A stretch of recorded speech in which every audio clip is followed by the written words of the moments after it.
আমাদের আজকে দ্বিতীয় ক্লাস। গত সপ্তাহের প্রথম ক্লাসে আমরা সূচনা বা ভূমিকা এবং সবসময় আমরা প্রতিটি ক্ষেত্রেই ভূমিকায় কিন্তু এমন কতগুলো গুরুত্বপূর্ণ বিষয় থাকে যে বিষয়গুলো আপনাকে অনেকটা সামনে চলার জন্য, সামনে ব্যবহার করার জন্য কি চাবি থাকবে, সেই চাবিকাঠি দেওয়া থাকবে, দিক নির্দেশনা থাকবে। সুতরাং ভূমিকাটা খুব ভালো করে মনে রাখা দরকার বলে আমি মনে করি। এই ক্ষেত্রে একটা বিষয় অনেকেই আহ, হয়তোবা বোঝেন নাই। আমি শফির রহমান মোবারকপুরী রাহিমাহুল্লাহ আর রাহিকুল মাখতুম এই বইটি আমাদের এখানে নির্ভরযোগ্য বলতে আহ, যারা একেবারে পুঙ্খানুপুঙ্খানু হাদিসের আলোকে, হাদিসের মতো করে, হাদিসের পরিভাষায় এই বইটাকে শুদ্ধ অনেকে বলেন, মনে করেন। এই ক্ষেত্রে আমি দ্বিমত পোষণ করছি যে না। তবে আমাদের আহ, বাংলাদেশের ক্ষেত্রে বা যে সমস্ত বই অনুবাদ করা হয়েছে সেইগুলোর ক্ষেত্রে এই বইটা বলা যায় যে মোটামুটি নির্ভরযোগ্য। তবে একেবারে বিশুদ্ধ, হান্ড্রেড হান্ড্রেড, একশো একশো এরকম কথা বলার সুযোগ নেই। আবার এক্ষেত্রেও আবার কেউ কেউ বিভিন্ন অনুবাদকরা এর মধ্যে রদবদল কিছু করার চেষ্টা করছে, যেটা আমাদের কিছু কিছু বিষয় আমরা খেয়াল করছি। তো এটা নিঃসন্দেহে এক প্রকার নিষিদ্ধ কাজ, আমানতের খেয়ানত। এই বিষয়টা যারা অনুবাদ করবেন তাদের অবশ্যই খেয়াল রাখা দরকার। তো সেইগুলো দিক রেখে আমি বলছি যে এটা একশো একশো একেবারে শতভাগ নির্ভরযোগ্য।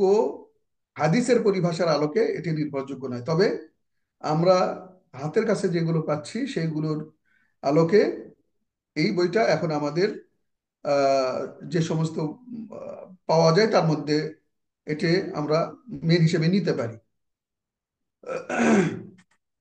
তো দ্বিতীয় ক্লাসে আমরা শুরু করব আহ রাসূলুল্লাহ সাল্লাল্লাহু আলাইহি সাল্লামের জন্ম থেকে নবুয়ত প্রাপ্তি পর্যন্ত। নবী সাল্লাল্লাহু আলাইহি সাল্লামের জন্ম থেকে নবুয়ত প্রাপ্তি পর্যন্ত। এবং শুরুটা হবে হস্তি বাহিনীর ঘটনা, হস্তি বাহিনীর ঘটনা থেকে। আহ হস্তি বাহিনীর ঘটনা প্রত্যেক ঐতিহাসিক রাসূলুল্লাহ সাল্লাল্লাহু আলাইহি সাল্লামের জীবনের ক্ষেত্রে নিয়ে আসছেন, কেননা এটা খুবই গুরুত্বপূর্ণ ঘটনা। এবং রাসূলুল্লাহ সাল্লাল্লাহু আলাইহি সাল্লামের জন্ম কোন দিন কোন মাসে এইগুলো নিয়ে সেই সময় যেহেতু তারা ততটা গুরুত্ব দিতেন না। আমরা কিছুদিন আগেও বা এখনো আমাদের যাদের বাবা মা অনেকে শিক্ষিত নয়, তারা বলেন যে তোমার জন্ম ওই অষ্টাশির যে বন্যা, সেই বন্যার 1 বছর আগে, 2 বছর আগে। তো এই যে বড় ঘটনা, সেই ঘটনার আগে পরে এরকম ভাবে তারা বলেন। তো হস্তি বাহিনীর যে ঘটনা, আমুল ফিল, হাদিসাতুল ফিল, এই ঘটনাটাও ঠিক এইরকম গুরুত্বপূর্ণ ভূমিকা রাখে। এবং সাথে সাথে এটা খুবই মুজিজা। এটা একটা অলৌকিক ঘটনা, যেটা রাসূল আসার কিছুদিন আগে এই ঘটনা ঘটে যায়। এই ক্ষেত্রে আরো লক্ষণীয় হলো আমাদের দেশে যে বইগুলো আমরা নির্ভরযোগ্য মনে করি, আমাদের দেশের লেখকদের, এই লেখকদের কেউ কেউ এই ঘটনাকে সে পুরোপুরি অস্বীকার করছে এবং কৌশলে তিনি এই ধরনের ঘটনা বা যে কোনো মুজিজাকে তিনি স্বীকৃতিতে রাজি নন। এই এই এই এই কারণেই তিনি অন্য অন্য ঐতিহাসিক যারা রাসূলের জীবনী বলতে, জন্ম তারিখ বলতে যেই বা জন্মের কথা শুরু করতে যেই হস্তি বাহিনীর ঘটনা নিয়ে আসেন, এটাকে তিনি নিয়ে আসেননি। তিনি অন্যদের তুলনায়, অন্যদের সাথে, অন্যদের ব্যতিক্রম উল্লেখ করেছেন। তিনি ডাইরেক্ট জন্মদিবস শুরু করে দিয়েছেন আলোচনায়। অথচ অন্যান্য সমস্ত ইতিহাসের কিতাব আপনি পাবেন, নবীর জীবনীর কিতাবের মধ্যে যখনই নবীর জীবনের কাহিনী আসছে তখনই আমুল ফিল বা হাদিসাতু আমুল ফিল এই ঘটনা দিয়ে শুরু করছেন। এই ঘটনা আল্লাহ রাব্বুল আলামিন কোরআনে আহ সূরা ফিলের মাধ্যমে বিসমিল্লাহির রহমানির রহিম। আলাম তারা কাইফা ফাআলা রাব্বুকা বিআসহাবিল ফিল আলাম ইয়াজআল কাইদাহুম ফি তাদলিল ওয়া আরসালা আলাইহিম তায়রান আবাবিল তারমিহিম বিহিজারাতিন মিন সিজিল ফাজআলাহুম কাআসফিন মাকুল। এই ঘটনা আল্লাহ রাব্বুল আলামিন সুন্দরভাবে উল্লেখ করেছেন যে আপনি কি হস্তি বাহিনীর ঘটনা দেখেননি, যাদের কর্মকাণ্ডগুলোকে আল্লাহ রাব্বুল আলামিন পরিপূর্ণভাবে ধূলিসাৎ করে দিয়েছেন। কিভাবে ধূলিসাৎ করে দিয়েছেন? তাদের উপরে আল্লাহ রাব্বুল আলামিন ঝাঁকে ঝাঁকে পাখি প্রেরণ করেছেন, এবং সেই পাখিরা তারা আহ, তাদের উপরে পাথর নিক্ষেপ করেছে। ফলশ্রুতিতে আল্লাহ রব্বুল আলমিন তাদেরকে আহ, গরুর বা চতুষ্পদ জন্তুর খাবারের পরে যে একেবারে খাবারের শেষ ইয়াটা যে চুরমার হয়ে যায়, ওই রকম একেবারে ধূলিসাৎ করে দিয়েছেন, তাদেরকে মাটির সাথে মিশিয়ে দিয়েছেন।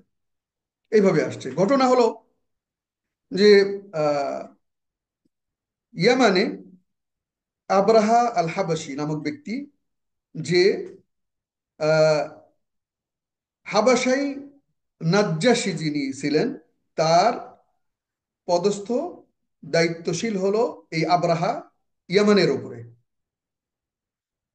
সে দেখলো যে আরবরা, ইয়ামানের আরব, আমরা জানি যে মূল আরব কিন্তু ইয়ামান, এবং সেখান থেকেই পরবর্তীতে আহ, আহ, মক্কা তাদের আগমন ঘটে। তো সেই আরবরা সুদূর ইয়ামান থেকে মক্কায় আসে এবং হজ করার জন্য, এবং সেখানে কাবা নামক একটি ঘর, সেটাকে খুব সম্মান করে, এবং সে এটাকে ভালো চোখে নেয়নি। আর এই কারণেই সে বড় একটা গির্জা তৈরি করে, যাতে আহ, এবং তার মাধ্যমে ঘোষণা করে যে সামনের বছর থেকে তোমাদের মক্কায় যেতে হবে না, আমাদের এই ঘরে আমরা তোমাদের জন্য গির্জা বানালাম, সেখানে তোমরা হজ করবে। এবং এটা দেখে কেনানা নামক গোষ্ঠীর একজন আরব, যিনি এই ঘরে রাতের বেলা ঢোকে এবং সেখানে প্রসাব পায়খানা করে বের হয়ে আসে। এরপরে আব্রাহা খুঁজতে খুঁজতে এই লোকের নাম জানে এবং তাকে হত্যা করে, এবং এর পরবর্তীতে প্রতিশোধ পরায়ণ হয়ে সে প্রতিশোধ নিতে এই ঘরকেই ধ্বংস করার মনস্থির করে, এবং সেই অনুযায়ী নবী সাল্লাহ আলাইসাল্লামের জন্মের প্রায় 50 দিন পূর্বে এই ব্যক্তি রওনা দেয় হস্তি বাহিনী নিয়ে। এবং আমরা সংক্ষিপ্ত করে বলছি, সে এসে রাস্তা পথিমধ্যে বিভিন্ন ব্যক্তিরা তাকে বাধা দেয়, অল্প সংখ্যক। আবার কেউ কেউ তার শক্তি সামর্থ্য দেখে তার ভয়ে তাকে সহযোগিতা করে। এরপরে সে মক্কায় পৌঁছে ওয়াদি মুহাসসার, মিনা এবং মুজদালিফার মাঝামাঝি যে জায়গা, সেই জায়গায় তার হস্তি বাহিনী সেখানে আশ্রয় আহ, তার অবস্থান নেয়। এরপরে কিছুদিন সেখানে অবস্থান করার পরে একবার রাসূলুল্লাহ সাল্লাল্লাহু আলাইহি সাল্লামের দাদা আব্দুল মুত্তালিব তার উট, বেশ কিছু উট এই হস্তি বাহিনী ধরে নিয়ে আসে। পরে আব্দুল মুত্তালিব তার কাছে এসে তার হস্তি বাহিনী তার উট ফেরত চান। তো আব্রাহা আশ্চর্য হয়ে যায় যে তুমি এই আরব গোষ্ঠীর মক্কার কাবা ঘরের রক্ষণাবেক্ষণকারী, তো তুমি আমার কাছে এই কথা বলতে পারতে যে আমি যেন ফিরে যাই এবং হামলা না করি, কিন্তু তুমি কাবা ঘরের ব্যাপারে কোনো কথা না বলে তুমি আমার কাছে শুধুমাত্র তোমার উটের জন্য আবেদন করলে, আমি বিষয়টা খুব আশ্চর্য লাগতেছে। তো তখন আব্দুল মুত্তালিব বললেন, লিল বাইতি রব্বুন ইয়াহমি ওয়া আনা রব্বুল ইবিল, যে আমি হলো উটের মালিক, সুতরাং আমাকে উট ফেরত দাও। আর কাবার মালিক যিনি, তিনি স্বয়ং নিজে সেই কাবা, তার ঘরকে রক্ষা করবেন। এবং আরবরা ভয়ে, এই হস্তি বাহিনী যেহেতু দেখেনি ইতিপূর্বে এরকম বড় বড় জন্তু দেখেনি, তারা ভয়ে বিভিন্ন জায়গায় ছন্ন বিচ্ছিন্ন হয়ে তারা বিভিন্ন পাহাড়ে বিভিন্ন গোপন জায়গায় তারা আশ্রয় নেয়। পরবর্তীতে সে যখন আক্রমণ করার জন্য সামনে অগ্রসর হয় ওয়াদি মুহাসসার থেকে, তখনই আল্লাহ রাব্বুল আলামিন তাদের উপরে দলে দলে ঝাঁকে ঝাঁকে পাখি প্রেরণ করে তাদেরকে শেষ করে দেয়, একেবারে চূর্ণ বিচ্ছিন্ন করে দেয়। এবং আব্রাহা ফিরে যায় একেবারে সেই যেরকম ছিল, একেবারে কঠিন কাহিল অবস্থায়, তারপরে সে ফিরে যায়, সেখানে মারা যায়। এখানে আমাদের একটা বিষয় খেয়াল রাখা দরকার, যে আমরা বলি আবাবিল পাখি, আসলে আবাবিল মানে হলো ঝাঁকে ঝাঁকে।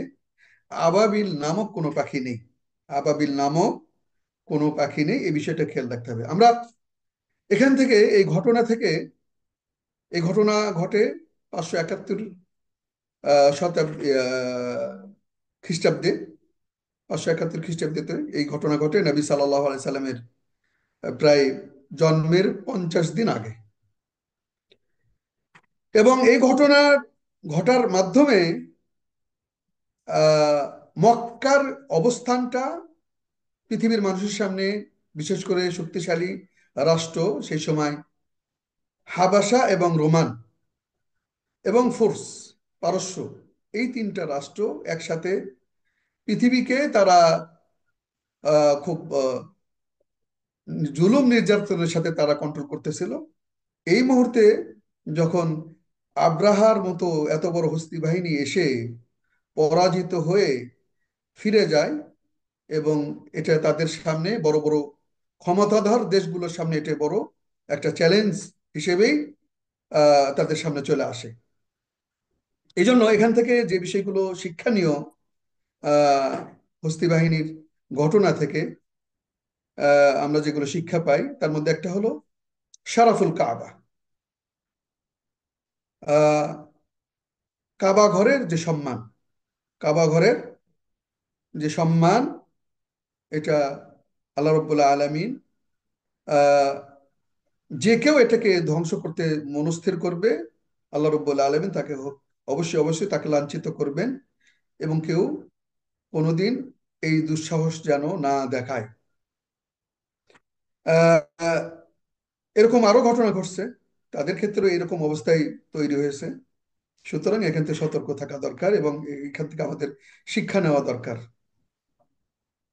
2 নম্বর হলো যে সব সময় সত্য এবং বাতিলের মধ্যে যুদ্ধ সব সময় চলমান থাকবে পৃথিবীতে।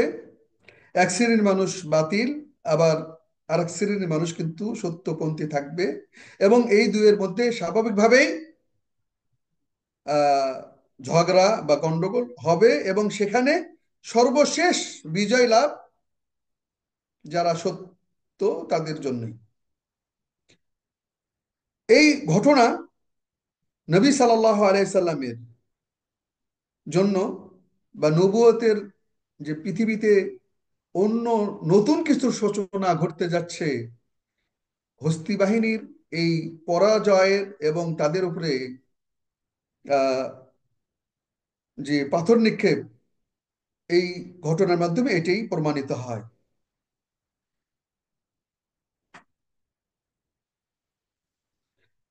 এবং এটা নিঃসন্দেহে একটি বড় আল্লাহ রাব্বুল আলামিনের পক্ষ থেকে তার দ্বীনের ব্যাপারে সাহায্য, এবং তার ঘরের জন্য নিঃসন্দেহে একটি সাহায্য। এবং যুগে যুগে এই ধরনের যারাই আহ, সত্যকে ম্লান করে দেওয়ার চেষ্টা করবে, সত্যপন্থীদের উপরে জুলুম করবে, আমরা সবসময় দেখি জালেমের পরিণতি খুবই ভয়াবহ। জালেমের পরিণতি খুবই ভয়াবহ। সত্যপন্থী যারা, তাদের উপরে হয়তোবা সাময়িক সমস্যা হয়, এবং সেই ক্ষেত্রে যদি তারা ধৈর্য ধরে তাহলে তারাই সফল কাম, যেটা এই আব্রাহার আহ ঘটনার মাধ্যমে, হস্তি বাহিনীর ঘটনার মাধ্যমে আমরা পেয়ে যাই। এবং এর মাধ্যমে এটাও আমরা খেয়াল করি যে নিঃসন্দেহে মক্কা এবং আল্লাহর ঘর এটা পবিত্র, এখানে অপবিত্র কেউ ঢুকতে পারবেও না, আর ঢুকতে চেষ্টা করলে অবশ্যই অবশ্যই আল্লাহ রাব্বুল আলামিন নিজে সেটাকে রক্ষা করবেন ইনশা আল্লাহ তাআলা। এরপরে যেহেতু রাসূলুল্লাহ সাল্লাল্লাহু আলাইহি সাল্লামের ঘটনার জন্ম হওয়ার আগে এই ঘটনা, সুতরাং আমরা এই ঘটনা শুনলাম। এরপরে আমরা এবার যাব আব্দুল্লাহ এবং আমেনা। আব্দুল্লাহ ইবনে আব্দুল মুত্তালিব আমাদের নবী সাল্লাল্লাহু আলাইহি সাল্লামের পিতা, এবং আমেনা আমাদের নবী সাল্লাল্লাহু আলাইহি সাল্লামের মা, আমেনা বিনতে ওয়াহাব। এক্ষেত্রে আহ এটা তো নিশ্চিত যে আব্দুল্লাহ বিন আব্দুল মুত্তালিব তিনি বিবাহ করেন আমেনা বিনতে ওয়াহাব ইবনে আব্দে মানাফ ইবনে জোহরা ইবনে কিলাব, এবং এই বানু জোহরা থেকে আমিনা তিনি কিন্তু শেষের দিকে এসে আহ, আব্দে মানাফ ইবনে জোহরা ইবনে কিলাব, এই যে এই জায়গায় এসে আহ, কুরাইশ বংশের সেই হিসেবে তারা একই বংশের, আহ, আমরা আমরা লক্ষ্য করতেছি তারা একই বংশের। এবং এই ক্ষেত্রে এই বিবাহের ক্ষেত্রে বেশ কিছু কাল্পনিক এবং মিথ্যা ঘটনার অবতারণা করা হয়, ছড়ানো হয়। আমাদেরকে বলা হয় যে ঘটনাগুলো সত্যতা নেই তো নেই, এবং এটা নবী সাল্লাল্লাহু আলাইহি সাল্লামের পিতার জন্য এটা কোনোভাবেই সমীচীন নয়, তার সাথে আসে না এই ঘটনাগুলো। তার মধ্যে একটা হলো যে রাসূলুল্লাহ সাল্লাল্লাহু আলাইহি সাল্লামের বাবা আব্দুল্লাহ তার পিতার সাথে অর্থাৎ আব্দুল মুত্তালিবের সাথে যখন মদিনায় গেলেন, সেই সময় আহ কোনো মহিলা, কেউ কেউ বলতেছেন সেই মহিলা আহ জাদুকারিনী, কেউ বলছে যে না আব্দুল্লাহর দ্বিতীয় স্ত্রী, বিভিন্ন কথাই তার ব্যাপারে আসছে। কেউ কেউ বলছে যে খারাপ মহিলা। তো এই ধরনের সব কাল্পনিক অসত্য কাহিনীর অবতারণা করা হয়েছে, এবং বলা হয় যে তিনি যখন মদিনায় যান আব্দুল মুত্তালিবের সাথে, এই মহিলা আব্দুল্লাহর চেহারায় একটা অলৌকিক কিছু দেখতে পায়, একটা আলো দেখতে পায়, আর এই কারণে সে তাকে ডেকে নিয়ে তার সাথে মিলিত হতে প্রস্তাব দেয় সেই মহিলা। কিন্তু আব্দুল্লাহ বলে যে আমি আমার বাবার সাথে এসেছি, সুতরাং তার কোনো, তিনি কষ্ট পান এমন কোনো কাজ আমি করব না। এরপরে আব্দুল মুত্তালিব আমিনা বিনতে ওয়াহাবের সাথে বিবাহ দেন। বিবাহ দেওয়ার পরে তারা মিলিত হন।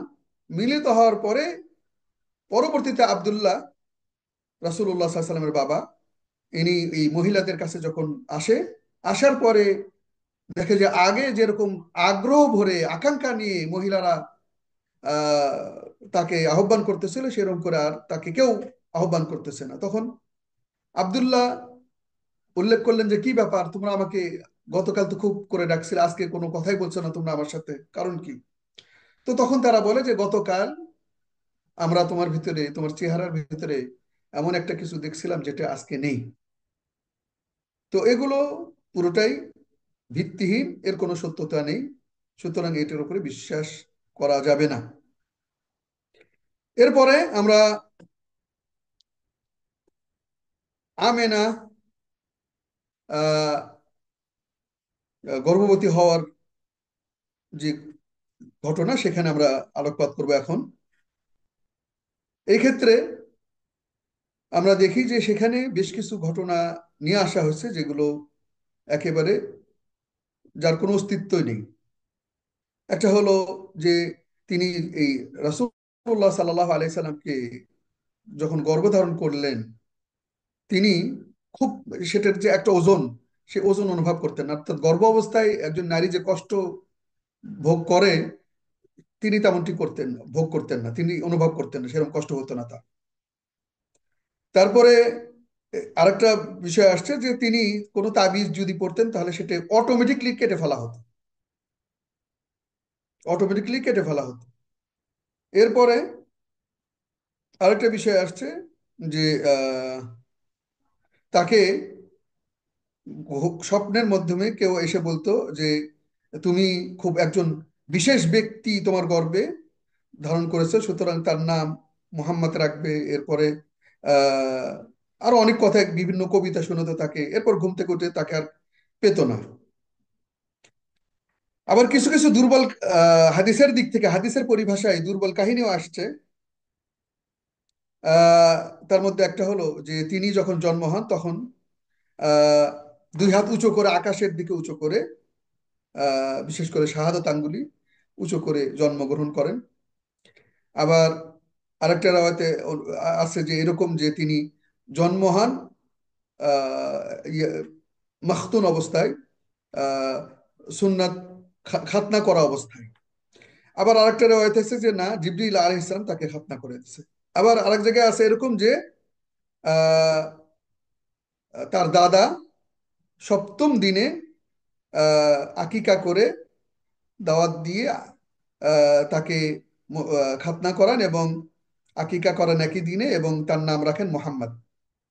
তো এই সবগুলো দুর্বল রেওয়ায়তের মধ্যে হাফেজ যাহাবী রাহিমাহুল্লাহ বলতেছেন যে আহ, এই ক্ষেত্রে এই আব্দুল মোত্তালেবের যে কাজ, যে সপ্তম দিনে তিনি খাতনা করান এবং আকিকা করেন, করে নাম রাখেন মোহাম্মদ, এটা আহ, কিছুটা গ্রহণযোগ্য হতে পারে। এরপরে কতগুলো মিথ্যা বানোয়াট কাহিনীও আছে।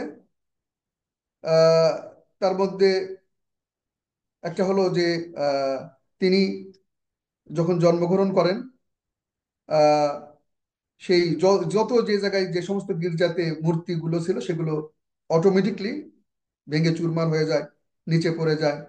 তারপরে কিসরা যে অগ্নি ইয়ে ছিল, মশাল ছিল, আহ, এগুলো অটোমেটিকলি নিভে যায়। আহ, কিন্তু এগুলোর একটিও সত্য নয়, বরং এগুলো সব বানোয়াট।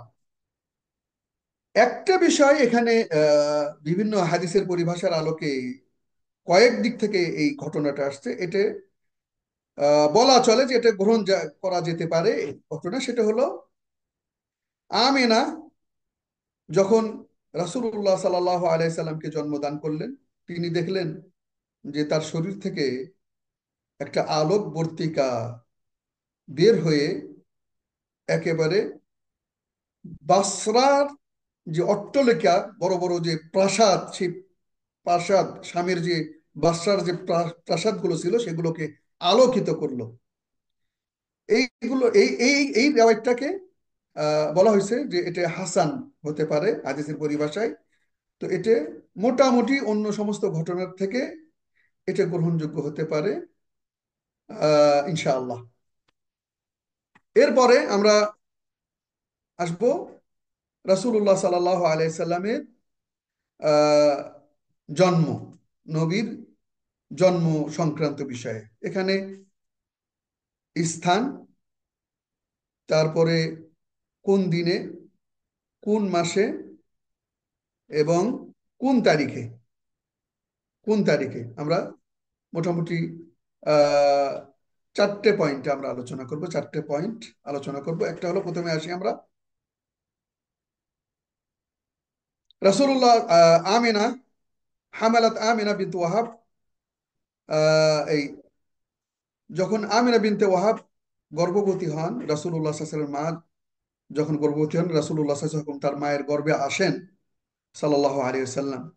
এই সময় তার বাবা আহ ইন্তেকাল করেন, মারা যান।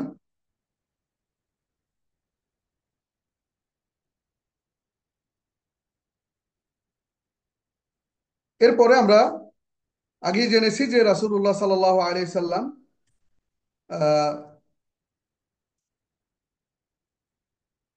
হস্তি বাহিনীর ঘটনার 50 দিন পরে, মোটামুটি 50 দিন পরে জন্মগ্রহণ করেন। তো কোথায় জন্মগ্রহণ করেন এই ব্যাপারে আহ, মতভেদ আমরা খেয়াল করি। কেউ কেউ বলছেন যে সাফা নামক যে পাহাড়, আমরা যেখানে আহ ইয়ে করি, সাই করি, ইন্না সাফা ওয়াল মারওয়াতা মিন শাআইরিল্লাহ। তো এই সাফা নামক পাহাড়ের পাশে যে ঘর, কেউ কেউ বলছেন যে এখানে তিনি জন্মগ্রহণ করেছেন।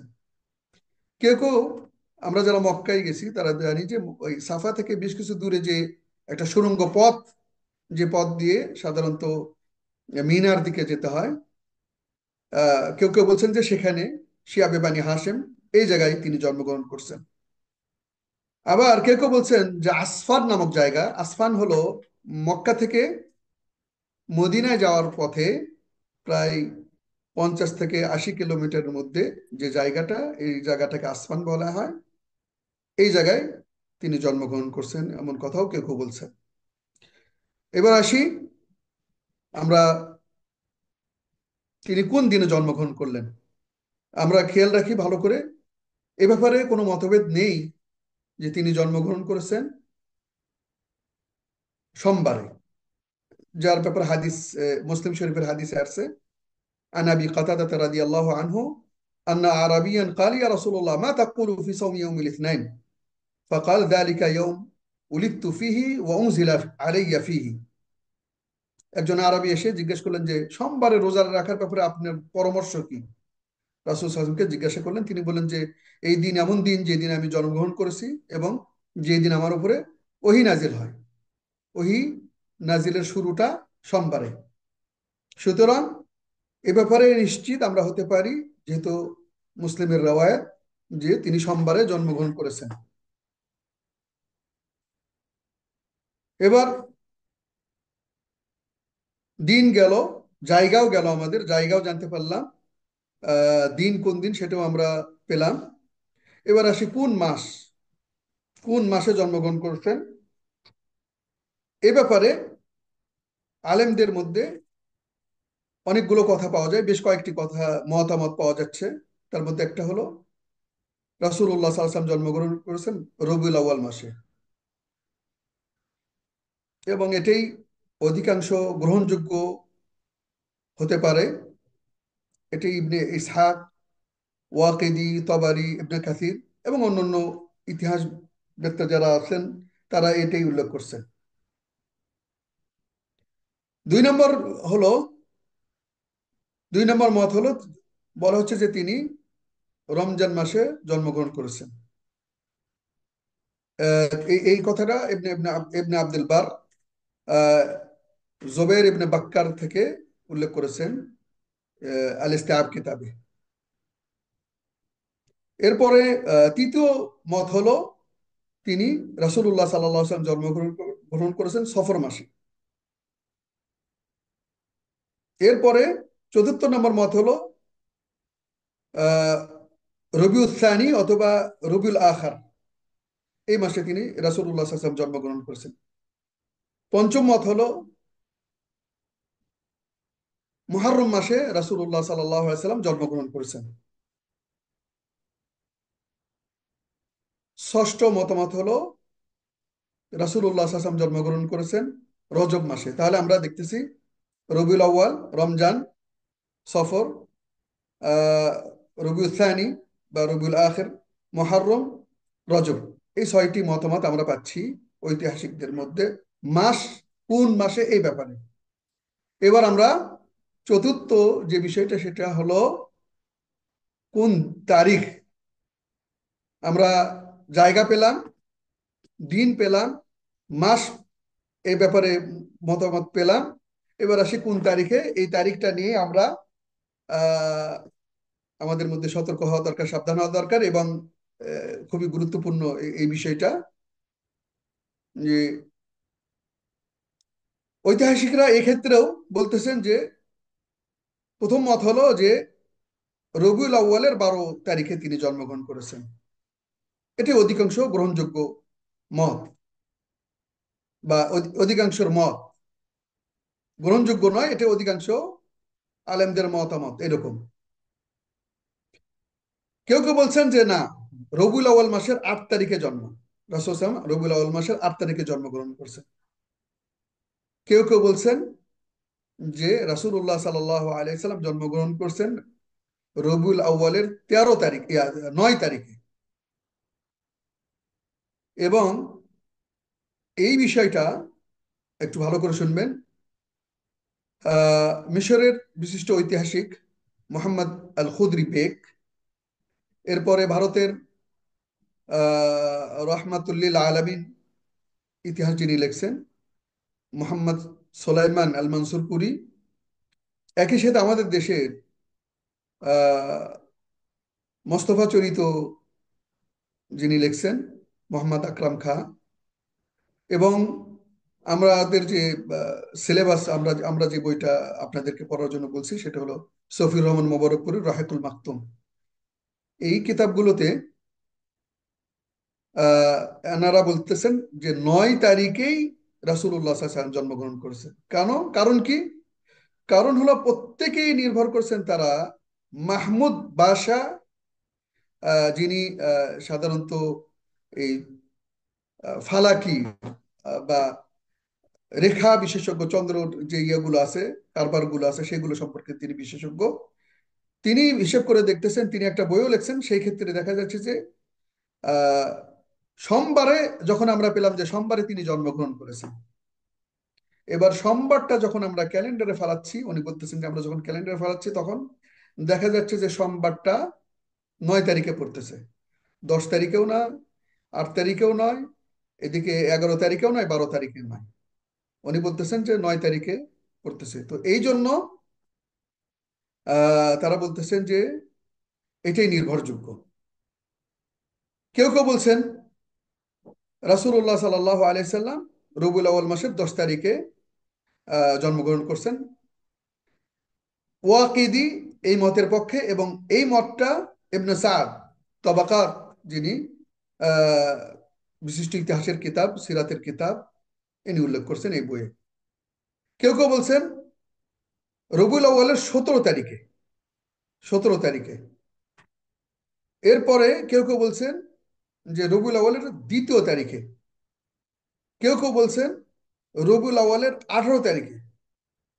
কেউ কেউ বলছেন রবিউল আউয়ালের 3য় তারিখে। কেউ কেউ বলছেন রমজানের 22 তারিখে, 12 তারিখে, রমজানের 12 তারিখে জন্মগ্রহণ করছেন আমাদের নবী সাল্লাল্লাহু আলাইহি সাল্লাম। 10 নম্বর মত হলো, কেউ কেউ বলছেন যে 10ই মুহররম আশুরার দিনে আমাদের নবী সাল্লাল্লাহু আলাইহি সাল্লাম জন্মগ্রহণ করেছেন। এরকম আরো মতামত, আমরা এখানে 10টা মতামত উল্লেখ করলাম। এখানে একটা বিষয় আমরা আহ, বলতে চাই, সেটা হলো যে রাসূলুল্লাহ সাল্লাল্লাহু আলাইহি সাল্লামের জন্ম তারিখ নিয়ে মতভেদ এই কারণে যে তিনি আরবে সেই সময় তারিখ নিয়ে তারা গুরুত্ব দিতেন না।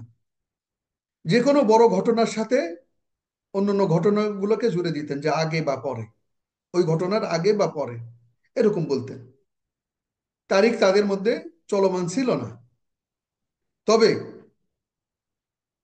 রাসূলুল্লাহ সাল্লাল্লাহু আলাইহি সাল্লাম নবী হওয়ার পরে তিনি যখন লাহিকা বির রফিকিল আলা, আল্লাহ রাব্বুল আলামিনের সান্নিধ্যে চলে যান, ইন্তেকাল করেন, তিনি কিন্তু 12ই রবিউল আউয়ালে ইন্তেকাল করেন। এই ব্যাপারে কারো মধ্যে মতভেদ নাই, এমনকি কাফেরদের মধ্যেও না। এ ব্যাপারে কোনো মতভেদ পাবেন না। তাহলে জন্মের ব্যাপারে মতভেদ আছে।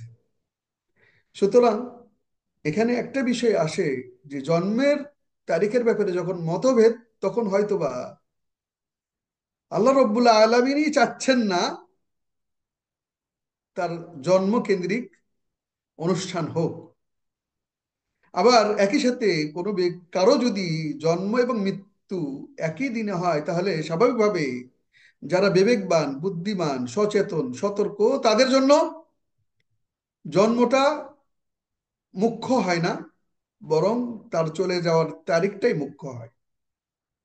সুতরাং এখান থেকে এটা বলা যায় যে রাসূলুল্লাহ সাল্লাল্লাহু আলাইহি সাল্লামের চলে যাওয়ার পরে আনন্দিত হয়েছিল কাফের মুশরিক মুনাফিক। আর ওই দিন নিশ্চিত একেবারে 12ই রবিউল আউয়াল। সুতরাং এই দিনে আমরা যদি কোনো আনন্দ করি, সরকারিভাবে হোক বেসরকারিভাবে অন্য কোনো ভাবেই হোক, তাহলে একটু ভাবা দরকার যে এটা ঠিক হচ্ছে কিনা। আলেমরা এটাকে বিদআত বলছেন এবং এটাকে বাড়াবাড়ি করছেন এবং কেউই করেননি।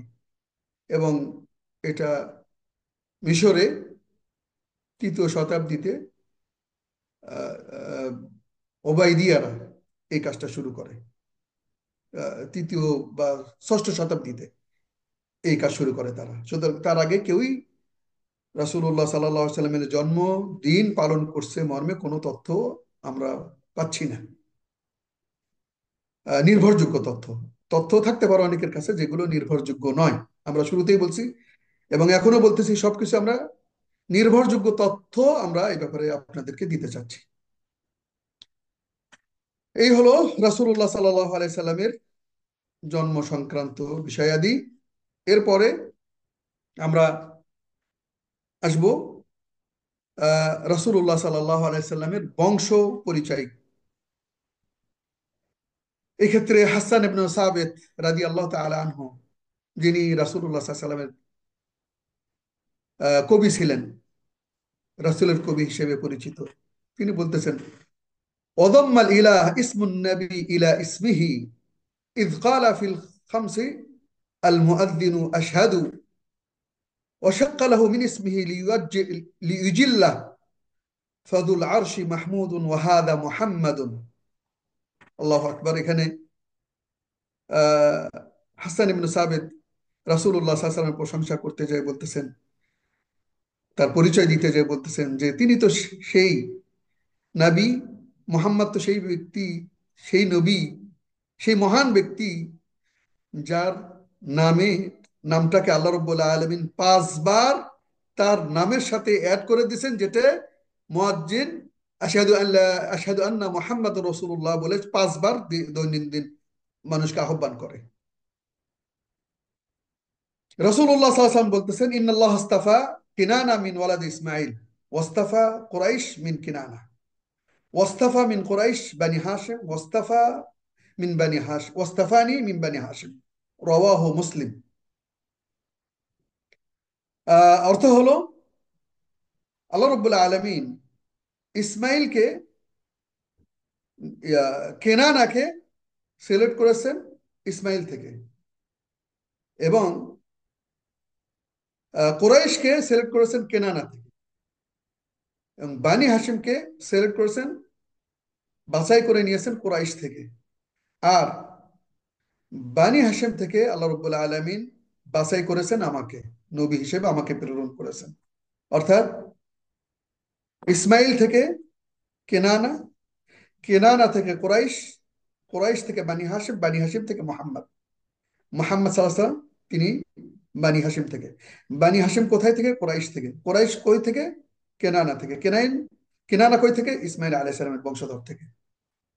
সুতরাং নবী সাল্লাল্লাহু আলাইহি সাল্লামের বংশধর, পূর্ব বংশধর হলো ইসমাইল আলাইহিস সালাম, ইব্রাহিম আলাইহিস সালাম।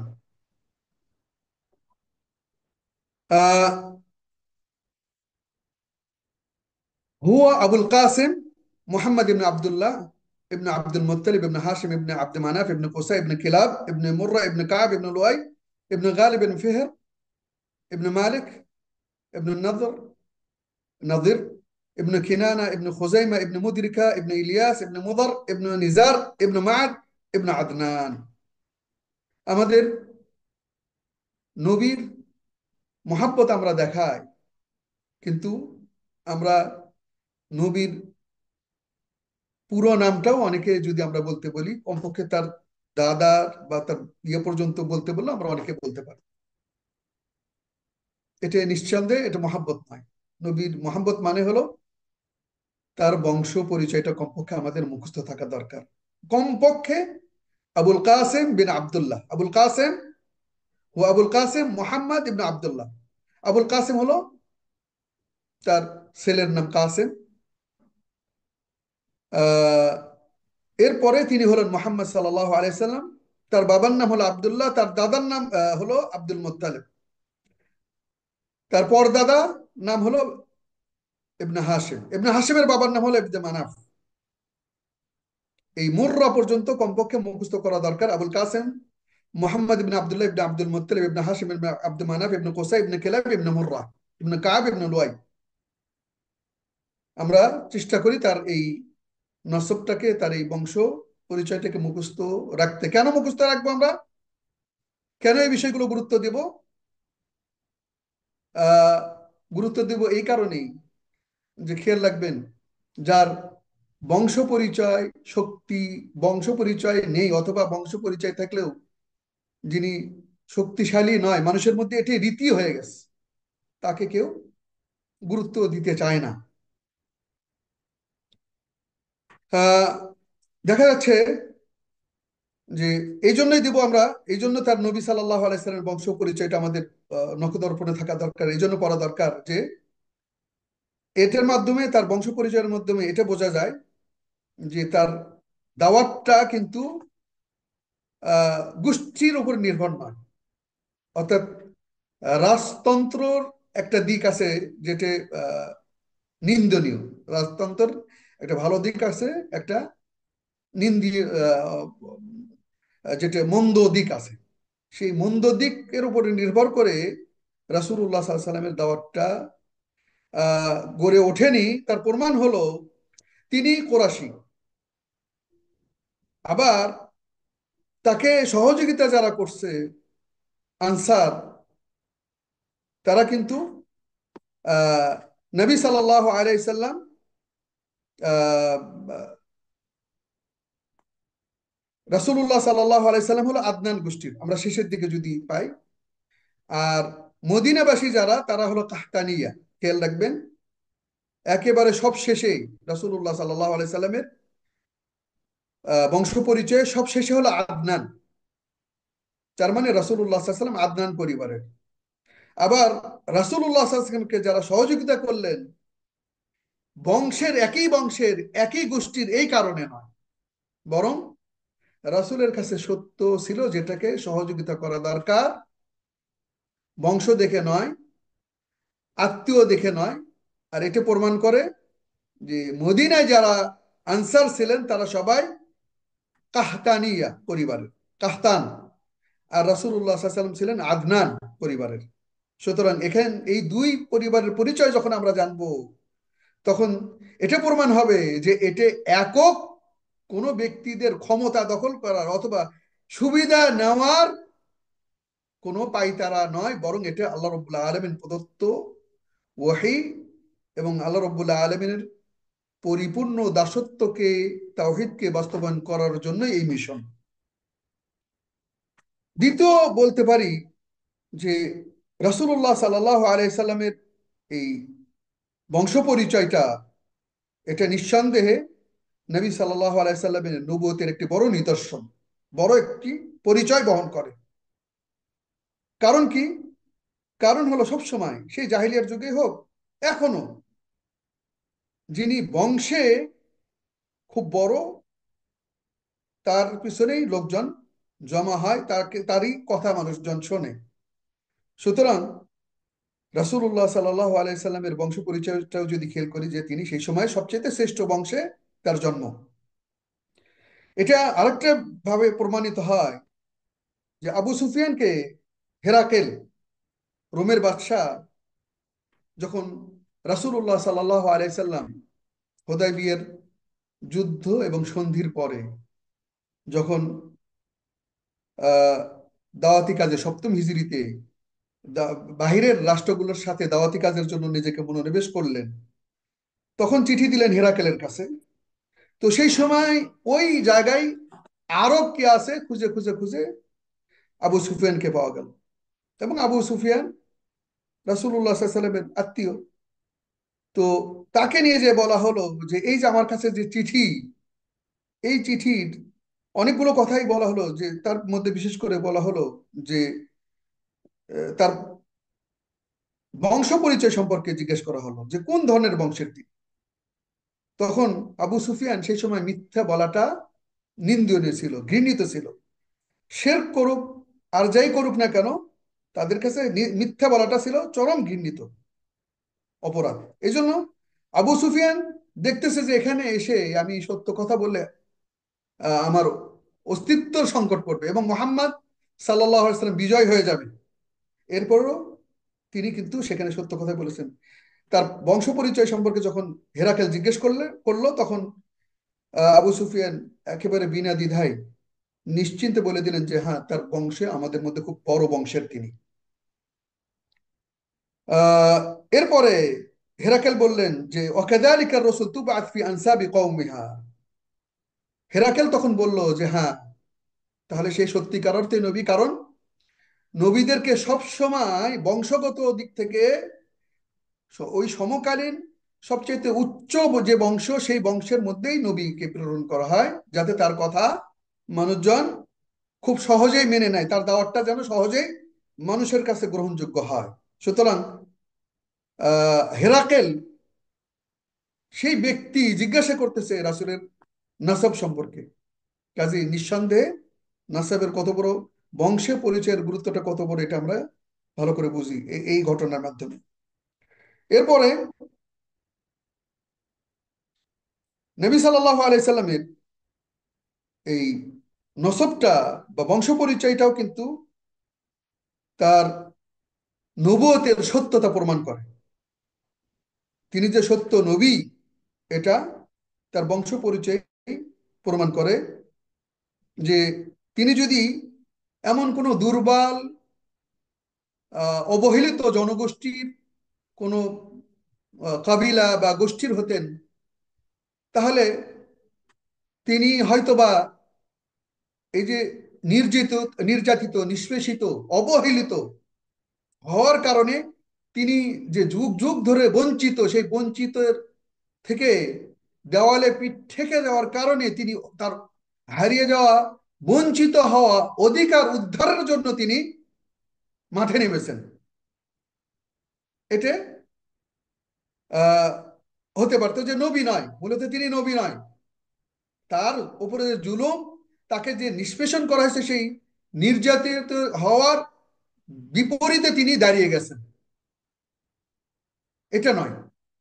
বরং তিনি এমন গোত্রের, সেই সময় সামাজিকভাবে যত উচ্চ মর্যাদার লোকেরা যে সুবিধাগুলো পায়, সেই সমস্ত সুবিধাই তারা ভোগ করেছেন, নবী সাল্লাল্লাহু আলাইহি সাল্লাম।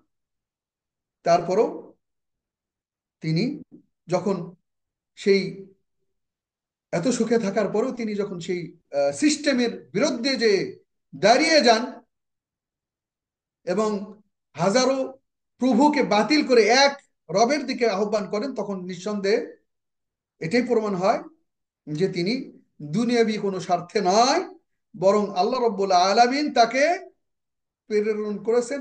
আল্লাহ রব্বুল আলামিন তার মাধ্যমে তার দিনকে প্রতিষ্ঠিত করতে চান। এই জন্য আমরা এরপরে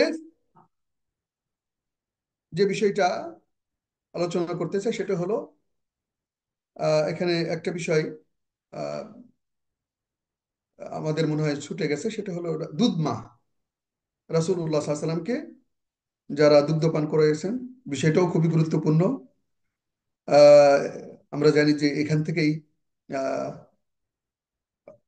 রাসূলুল্লাহ সাল্লাল্লাহু আলাইহি সাল্লাম সেই তায়েফে বানি সাদ, হালিমা সাদিয়ার যে কাহিনী, এখান থেকে শুরু। এই জন্য দুগ্ধ পান করার যে রীতি আরবদের মধ্যে ছিল, এবং দুই কারণে তারা সন্তান হওয়ার পরেই ইয়েতে পাঠাই দিতেন, একেবারে মরুভূমির মধ্যে পাঠাই দিতেন। একটা হলো ভাষা শুদ্ধ হওয়ার জন্য, আর একটা হলো পরিবেশগত দিক থেকে যেন তারা উত্তম পরিবেশে লালন পালন হয়।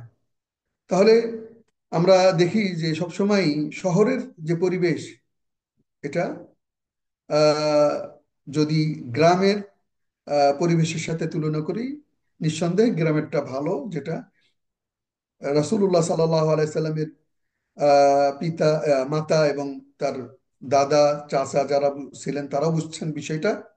এই জন্য তো রাসূলুল্লাহ সাল্লাল্লাহু আলাইহি ওয়াসাল্লাম জন্মগ্রহণ করার পরেই তাকে দুগ্ধপান করান আবু লাহাবের দাসী আহ, সুয়াইবা।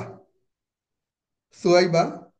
তো এই সুয়াইবা রাসূলুল্লাহ সাল্লাল্লাহু আলাইহি ওয়াসাল্লাম জন্মগ্রহণ করার পরে তাকে কোলে নিয়ে দুধ পান করাতে করাতে তার মালিক আবুল আহাবের কাছে যে যখন সুসংবাদ দেয়, আবুল আহাব খুশিতে আনন্দে উদ্ভাসিত হয়ে উদ্বেলিত হয়ে সে কিন্তু এই নারীকে, এই সুহাইবা রাদিয়াল্লাহু তাআলা আনহাকে মুক্ত করে দেন আনন্দে।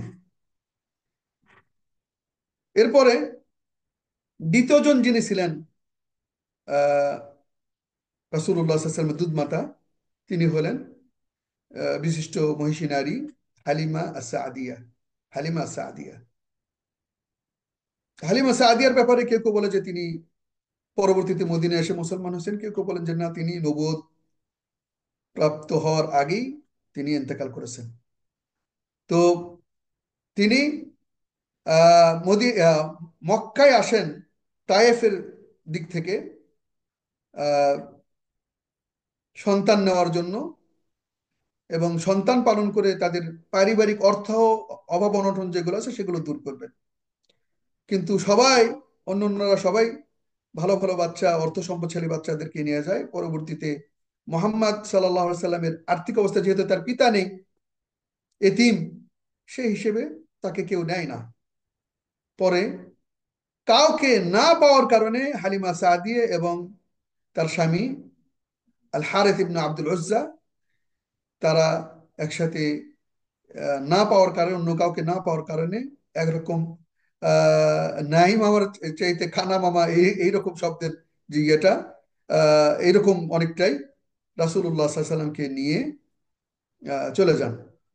কিন্তু চলে যাওয়ার সময় যখন তাদের গাধায় রাসূলুল্লাহ সাল্লাল্লাহু আলাইহি সাল্লামকে যখন বসালেন, তখনই বুঝলেন যে তারা এমন সন্তানকে নিয়ে আসছেন যিনি আশ্চর্যজনক বালক। এবং দেখা গেল যে যে গাধা পিছিয়ে পড়ার কারণে তারা ভালো কাউকে নিতে পারেনি, চলতে পারে না, দুর্বল, সেই গাধাই দেখা গেল যে সবার আগে দৌড়ানো শুরু করে দিল। এরপরে তাদের বাড়িতে যে উট ছিল, সেই উটের দেখা গেল যে দুধ এত পরিমাণ যে খেয়ে শেষ করা যাচ্ছিল না, বিক্রি করেও শেষ করা যাচ্ছিল না। একই সাথে তাদের বাড়িতে যে আহ, রুগ্ন যে ছাগলগুলো, সেগুলো তরতাজা শুরু হলো, এবং সেখান থেকে প্রচুর পরিমাণে দুধ আসা শুরু হলো। এখানে রাসূলুল্লাহ সাল্লাল্লাহু আলাইহি সাল্লাম প্রায় 2 বছর ছিলেন বানি সাদ গোত্রে। এরপরে রাসূলুল্লাহ সাল্লাল্লাহু আলাইহি সাল্লামের কাছে, রাসূলুল্লাহ সাল্লাল্লাহু আলাইহি সাল্লামকে তার মায়ের কাছে একবার ফেরত দিতে আসেন, কিন্তু আবার তার মা তাকে ফেরত দেন যাতে আরো কিছুদিন থাকে। এরপরে আবার বানি সাদে নিয়ে যাওয়ার পরে সেখানেই ঘটনা ঘটে, যে ঘটনা পরবর্তীতে আমরা ইয়েতে আসতেছি। সেটা হলো নবী সাল্লাল্লাহু আলাইহি সাল্লামের সিনা চাক, বক্ষ বিদীর্ণ করা। এই রাসূলুল্লাহ সাল্লাল্লাহু আলাইহি সাল্লামের সিনা চাক নিয়েও অনেক কথাবার্তাই আছে। প্রথমত স্কলার যারা আছেন, আলেম ওলামা যারা আছেন, তাদের মধ্যেও মতভেদ যে কয়বার, অনেক, কেউ কেউ অনেকবার বলছেন। তো মোটামুটি গ্রহণযোগ্য যে কথাগুলো, তার মধ্যে কেউ কেউ বলছেন 2 বার রাসূলুল্লাহ সাল্লাল্লাহু আলাইহি সাল্লামের সিনা চাকের ঘটনা ঘটে 2 বার। একটা হলো ওই যে বানি সাদ গোত্রে ছোট অবস্থায়, তার বয়স যখন 4 বছর, তখন আহ, এটা ঘটে, যে ব্যাপারে সহিহ মুসলিমের আনাস ইবনে মালিক রাদিয়াল্লাহু তাআলা আনহু হাদিস বর্ণনা করেছেন যে তিনি বাচ্চাদের সাথে খেলা করতেছিলেন। এরপরে এই মুহূর্তে ফেরেশতা জিবরিল আমিন আসে এবং তার অন্তর বের করে একটা স্বর্ণের পাত্র রাখে, এবং সেটাকে ধুয়ে, জমজমের পানি দিয়ে ধুয়ে তারপর আবার সেটাকে ইয়ে করে চলে যান। এবং বাচ্চারা দৌড়ে যে হালিমা সাদিয়াকে বলে যে মোহাম্মদ হত্যা হয়ে গেছে, মোহাম্মদ হত্যা হয়ে গেছে। এরপর তারা এসে দেখেন যে রাসূলের চেহারা কিছুটা মলিন এবং ভয় পাইছেন, এরকম একটা কিছু মনে হচ্ছে। তো এটা প্রথমবার। এবং সেখানে বলা হয়েছে যে এটার কারণ হলো কি, এটার কারণ হলো যে শয়তানের যে অংশ, শয়তানের যে একটা ইয়ে থাকে মানুষের ভিতরে, সেটাকে বের করার জন্য এই কাজ করা হয়েছে। ফাস্তাখরাজা মিনহু আলকাতান, তারা একটা রক্তপিণ্ড বের করে ফেলেন এবং তারা বলেন যে ফাকাল হাদা হাদ্দুশ শয়তান, শয়তানের যে অংশ, এই অংশটা বের করে ফেলে। বের করে ফেলে আবার পরবর্তীতে সেটাকে আগের মতো করে দেন। আর দ্বিতীয় যে ক্ষেত্র হয়েছে সেটা হলো ফি লাইলাতুল ইসরা ওয়াল মিআরাজ, ইসরা মেয়ারাজের রাতে ঘটনা ঘটে আরেকবার। আহ, এটাও এই কারণে যে তিনি যাচ্ছেন এক জগৎ থেকে অন্য জগতে এবং মহান আল্লাহ রব্বুল্লাহ আলমিনের সান্নিধ্যে, মহান আল্লাহ রব্বুল্লাহ আলমিনের সাক্ষাতের জন্য। এই যে দীর্ঘ একটা পথ, ভয়ের ব্যাপার আছে, বিভিন্ন ব্যাপার আছে, এই জন্য এটাকে প্রিপেয়ার করার জন্য, এটাকে রেডি করার জন্য, প্রস্তুত করার জন্য দ্বিতীয়বার ঘটে। আহ সুবুলুল হুদা ওয়ার রাশাদ নামে একটা বড় সিরাতের গ্রন্থ আছে। এখানে সহিহ আছে, জয়ীফা আছে, তবে নিঃসন্দেহে গ্রন্থটি খুবই গুরুত্বপূর্ণ। এই গ্রন্থের মোহাম্মদ বিন ইউসুফ আস-সালেহি লেখক, তিনি বলতেছেন যে চারবার সিনা চাক ঘটছে, রাসূলুল্লাহ সাল্লাল্লাহু আলাইহি ওয়াসাল্লামের সিনা চাক ঘটছে কয়বার? চারবার। যখন তিনি বানি সাদ গোত্রে ছিলেন, হালিমা সাদিয়ার বাড়িতে। এরপরে আরেকবার হলো তার বয়স যখন 10 বছর, কারণ 10 বছর পরে সাধারণত মানুষ ইয়া হয়, বালেগের দিকে যায়। ওই সময়টা একটা একটু ইয়া হতে পারে, ব্যতিক্রম ঘটতে পারে, এই জন্য বালেগ হওয়ার সেই সময় আবার শয়তান এসে তাকে জিবরিল আমিন এসে তাকে সিনাচাক করে তার ভিতর থেকে আরো পরিষ্কার করেন। এরপরে আরেকটা হলো যে নবুয়তের সময়, নবুয়ত প্রাপ্তির সময়, নবুয়ত তিনি যখন পান, এটি আরেকটা বিষয়। এখানেও একটা অন্যরকম অবস্থার, একটা অবস্থান থেকে আরেকটা অবস্থান চেঞ্জ। এবং রাসূলুল্লাহ সাল্লাল্লাহু আলাইহি ওয়াসাল্লাম তার উপরে যখন নবুয়ত আসে, ওহী নাজিল হয়, তিনি ভয় পেয়ে গেছিলেন। এটাকে প্রস্তুত করার জন্য, মানসিকভাবে প্রস্তুত করার জন্য তার সিনাচাক করা হয়। চতুর্থ বলা হয়েছে যে ইসরা আল মেয়ারাজে, যেটা ইতিপূর্বে বলা হলো।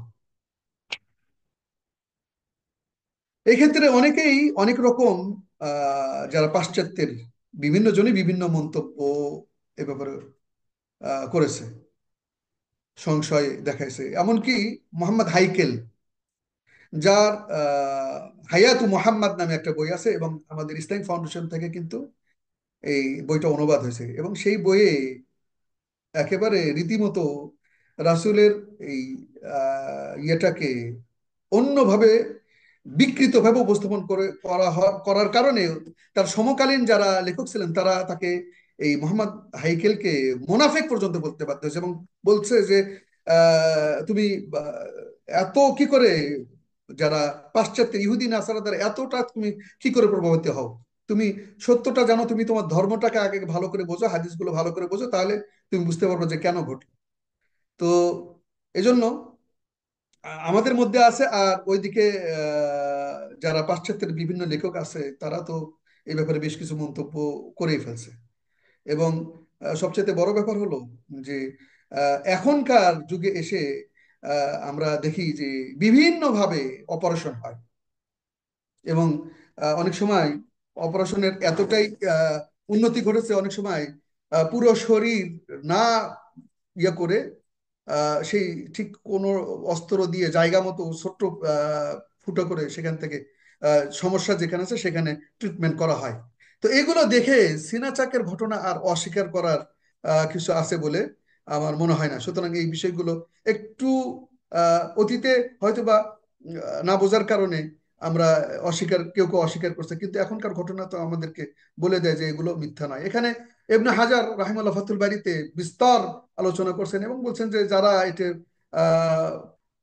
বলবে তারা কাফের হয়ে যাবে। যেটা যারা সিনাচাকের ঘটনাকে অস্বীকার করবে তারা কাফের হয়ে যাবে। সুতরাং এক্ষেত্রে আমাদের দেশেরও এমনও লেখক আছেন যারা প্রসিদ্ধ, অতীতে লিখে গেছেন, তারাও কিন্তু এই ঘটনাকে অস্বীকার করছেন। সুতরাং তাদের বইগুলো আমাদের সতর্কতার সাথে পড়া দরকার বলে আমি মনে করি। আহ এরপরে সময় খুব সংক্ষিপ্ত, আহ, অল্প সময় আছে, আমরা আর বেশি ইয়ে করতে চাচ্ছি না। রাসূলুল্লাহ সাল্লাল্লাহু আলাইহি সাল্লামকে জাহিলিয়ার যুগে বসবাস করার পরেও, খারাপ মানুষদের মধ্যে বসবাস করার পরেও কিন্তু তিনি সেই যুগে মানুষেরা জাদু, তারপর মূর্তি পূজা, একই সাথে আহ, সুদ, ঘুষ, মদ্যপান, ডাকাতি, বিভিন্ন কিছু ঘটনা ঘটছে। এরপরও সেখানে কিন্তু রাসূলুল্লাহ সাল্লাল্লাহু আলাইহি ওয়াসাল্লাম সেই সমাজে থাকার পরেও তিনি কিন্তু এই ধরনের কাজে কখনো জড়িত হননি, বরং তিনি আল্লাহ রব্বুল আলামিন তাকে সব সময় রক্ষা করছেন। আল্লাহ রব্বুল আলামিন তাকে সবসময় রক্ষা করছেন, সেটা শিরক থেকে হোক বা সেই সময়ের মানুষেরা মদ পান হোক, গানা গান বাজনা হোক, যে কোনো অন্যায় সেই সময় হয়েছে, সেইগুলোর একটাতেও রাসূলুল্লাহ সাল্লাল্লাহু আলাইহি সাল্লাম কখনোই পার্টিসিপেট করেননি। আল্লাহ রব্বুল আলামিন তাকে হেফাজত করছেন। সুতরাং রাসূলুল্লাহ সাল্লাল্লাহু আলাইহি সাল্লামের নবুয়তের আগের যে জীবনটা সেটাও ছিল পবিত্র, এবং সেখানে বিন্দু মাত্র দোষ ধরার কোনো ইয়ে নেই। তাহলে এখানে আমরা কতগুলো পয়েন্টে বলতে পারি যে রাসূলুল্লাহ সাল্লাল্লাহু আলাইহি সাল্লাম কখনো মূর্তি পূজা করেননি, কখনো মদ পান করেননি। রাসূলুল্লাহ সাল্লাল্লাহু আলাইহি সাল্লাম যেগুলো ভালো, সত্যবাদিতা, তারপরে হলো সত্য কথা বলা, আহ, ভালো কাজ করা, সেই সমাজ, ওই খারাপ সমাজেও, জাহেলিয়ার যুগের সমাজেও রাসূলুল্লাহ সাল্লাল্লাহু আলাইহি সাল্লামের প্রতি খুশি হয়ে মানুষেরা আমানতদারিতার দিকে খেয়াল করে তাকে আল আমিন, সত্যবাদী হিসেবে তাকে কিন্তু উপাধি দিয়েছিল। একই সাথে তিনি তো মূর্তি পূজাতে হাত লাগাননি, এমন কি তার দাস যায়েদ ইবনে হারেসা, তিনি যখন ওই ইয়ে করতে যে দেখা গেছে যে আহ, উমরা তওয়াফ করতে যে ওই মূর্তিতে হাত দিলে তিনি তার দাসকে পর্যন্ত নিষেধ করছেন যে কেন তুমি এটা করতেছো, আমি তোমাকে নিষেধ করছি না। এরপরে আহ, জুয়া সহ আরো যে কাজগুলো আছে, আহ, এবং এমনকি কাবা ঘরে সেই সময় একটা ট্রেডিশন ছিল উলঙ্গ অবস্থায় তওয়াফ করা। সেই রাসূলুল্লাহ সাল্লাল্লাহু আলাইহি ওয়াসাল্লাম কিন্তু কখনোই উলঙ্গ অবস্থায় তওয়াফ করেননি, বরং এই কাবা ঘর বানানোর সময়, পুনর্নির্মাণের সময় যখন আহ, তিনি তার চাচার সাথে তিনি যখন ওই বড় বড় পাথরগুলো নিয়ে যে আগায় দিচ্ছিলেন, তো আব্বাস রাদিয়াল্লাহু তাআলা আনহু বললেন যে এক কাজ করো, এই তোমার পরনের যে কাপড়, লুঙ্গির মতো অনেকটা, এই লুঙ্গির কাপড়টা তুমি তোমার কাঁধে রাখো আগে, রাখার পরে সেখানে তুমি পাথর নাও, তাহলে ব্যথা কম পাবা। তো সেই সময় উলঙ্গ হওয়াটাকে কোনো কিছু মনে করতো না, কিন্তু রাসূলুল্লাহ সাল্লাল্লাহু আলাইহি ওয়াসাল্লাম এটা করতে যেয়ে পড়ে গেলেন, অজ্ঞান হয়ে গেলেন। এজন্য আল্লাহ রাব্বুল আলামিন তাকে কিন্তু নবুয়তের আগেও হেফাজত করছেন। সুবহানাল্লাহ। এরপরের যে পয়েন্ট আমরা আলোচনা করব সেটা হলো যে সেই সময় এত কিছু করার পরও, এত আহ, সমাজের জাহেলিয়াত প্রথা থাকার পরেও তিনি রাসূলুল্লাহ সাল্লাল্লাহু আলাইহি ওয়াসাল্লাম কতগুলো খুবই গুরুত্বপূর্ণ এবং প্রশংসিত কাজে তিনি অংশগ্রহণ করছেন। তার মধ্যে একটা হলো হারবুল ফিজার, সেখানে তিনি অংশগ্রহণ করছেন। আহ, এখানে খুব ডিটেলস বলার সুযোগ আমাদের নেই। এরপরে হেলফুল ফুদুল, হেলফুল ফুদুল সম্পর্কে বলা হচ্ছে যে ইন্নাল ফুদুলা তাআকাদু ওয়া তাহালাফু আন লা ইয়াকিমা বিবাতনি মাক্কা যালিম আমরুন আলাইহি তাআকাদু ওয়া তাওয়াসাকু ফাল জারু ওয়াল মু'তার ফিহি সালিম ফিহিম সালিম। এখানে হেলফুল ফুদুল গঠন করার এই কবিতার মধ্যে বলা হচ্ছে যে এটাকে আমরা জালেমের বিপক্ষে, এবং মাজলুম যে হবে সেই মাজলুমের পক্ষে আমরা, এবং কোনো ব্যক্তিকে মাজলুম হয়ে এখান থেকে যেতে দেব না, তাকে অবশ্যই অবশ্যই তার হক অধিকার নিয়েই আমরা নিয়েই ছাড়বো। এরপরে আরেকটি গুরুত্বপূর্ণ কাজ যেটা কাবা শরীফ পুনর্নির্মাণ, যেটা সেক্ষেত্রেও রাসূলুল্লাহ সাল্লাল্লাহু আলাইহি ওয়াসাল্লাম অংশগ্রহণ করেন। এবং সবশেষে এই কাবা ঘর তৈরি করতে যে দেখা যায় যে হাজারা আসওয়াদটা খুলে রেখে কাবা ঘর পুনর্নির্মাণ করা হয়। এই যে হাজারা আসওয়াদ কে রাখবে এইটা নিয়ে আরবের এই গোষ্ঠীদের মধ্যে তাদের মধ্যে একটা দ্বন্দ্ব দেখা যায়। পরবর্তীতে তারা এই এই মতে একমত হয় যে এই দরজা দিয়ে আগামীকাল সকালবেলা যে আসবে, প্রথম ঢুকবে, তাকে আমরা এই পাথর রাখার অনুমতি দেব, সেই হলো হক, অধিকার রাখে এই পাথর রাখার। পরবর্তীতে দেখা গেল পরবর্তী দিন সকালবেলা রাসূল সাল্লাল্লাহু আলাইহি ওয়াসাল্লাম জানেন না, হঠাৎ করে তিনি ওই দরজায় ঢুকে পড়ছেন, তখন সবাই খুশি, এবং রাসূলুল্লাহ সাল্লামকে নিয়ে এসে বললেন যে তুমি আসলেই সত্যিকার অর্থে তুমি এই কালো পাথর রাখার অধিকার, তুমি একমাত্র ব্যক্তি আমাদের মধ্যে। তো তারপরে রাসূলুল্লাহ সাল্লাম কি করলেন, পাথর নিয়ে যে একা একা রাখলেন এমনটি নয়, বরং রাসূলুল্লাহ সাল্লাম একটা চাদর ডাকলেন। চাদর ডাকার পরে রাসূল সাল্লাম সেই চাদরের মধ্যে পাথরটা রেখে আরবের যে গোষ্ঠীগুলো আছে তাদের সবাইকে একসাথে বললেন যে তোমরা এই চাদরটা দাও। তারা চাদর সবাই নিয়ে যেয়ে ধরে সেই পাথরের যেখানে স্থাপন করতে হবে সেখানে নিয়ে যাওয়ার পরে সেই পাথরটা রাসূল সাল্লাম তুলে রাখলেন। তাতে কি হলো, সবাই যার মতভেদ যেটা ছিল সেই মতভেদ কিন্তু সেখান থেকে দূর হয়ে গেল। আহ এরপর রাসূলুল্লাহ সাল্লাল্লাহু আলাইহি ওয়াসাল্লাম যে কাজগুলো করছেন ইসলাম নবুয়তের আগে, তার মধ্যে আরেকটা বিষয় হলো ক্ষণিকের জন্য আল্লাহ রাব্বুল আলামিন তার মাধ্যমে, যেহেতু তিনি সামনে ওহির দায়িত্ব পালন করবেন, এই জন্য তিনি আহ, ছাগল চড়াইছেন কিছু সময়ের জন্য। কিন্তু এর মানে এই নয় তিনি রাখাল বা অন্য কোনো শব্দ। এটা নিঃসন্দেহে রাসূলের জন্য অপমানজনক, এবং এই শব্দগুলো থেকে আমাদেরকে খুব সতর্ক থাকতে হবে, সাবধান থাকতে হবে। খেয়াল রাখবেন, রাসূলকে অস্বীকার করা যেমন অপমান এবং এটা পাপ, অপরাধ, একই সাথে তার কথা বলে তাকে কোনো শব্দ চয়ন ক্ষেত্রে তাকে কষ্ট দেওয়াটা, এটাও কিন্তু অনেক বড় অপরাধ। এবং এই ক্ষেত্রে এটা অনেক ক্ষেত্রে আরো এটা এটা আরো বড় বেশি অপরাধ। এমন কোন শব্দ আমরা চয়ন না করি যেটা রাসূলের জন্য দুঃখের কারণ হয়, রাসূলের জন্য লাঞ্ছনার কারণ হয়, অপমানের কারণ হয়। এবং এটা কিন্তু বলা হয়েছে যে রাসূলুল্লাহ সাল্লাল্লাহু আলাইহি ওয়াসাল্লাম ব্যাপারে যে করবে, আল্লাহ রাব্বুল আলামিনকে যদি কেউ গালি দেয় বা আল্লাহ রাব্বুল আলামিনের ব্যাপারে যদি কেউ এই ধরনের ইয়ে করে, তাকে হয়তো বা তওবা করা হবে। কিন্তু রাসূলের ব্যাপারে মারাত্মক কেউ কেউ বলছে যে তার তওবাই নয়, তাকে হত্যা করবে। খুবই একটা জটিল বিষয়। এই জন্য শব্দ চয়ন, রাসূলুল্লাহ সাল্লাল্লাহু আলাইহি ওয়াসাল্লামের ক্ষেত্রে শব্দ চয়নের ক্ষেত্রে খুব সতর্ক থাকি, সাবধান থাকি। এমনকি রাসূলের স্ত্রীর বেলাতে আমরা খুব সতর্ক থাকার চেষ্টা করি।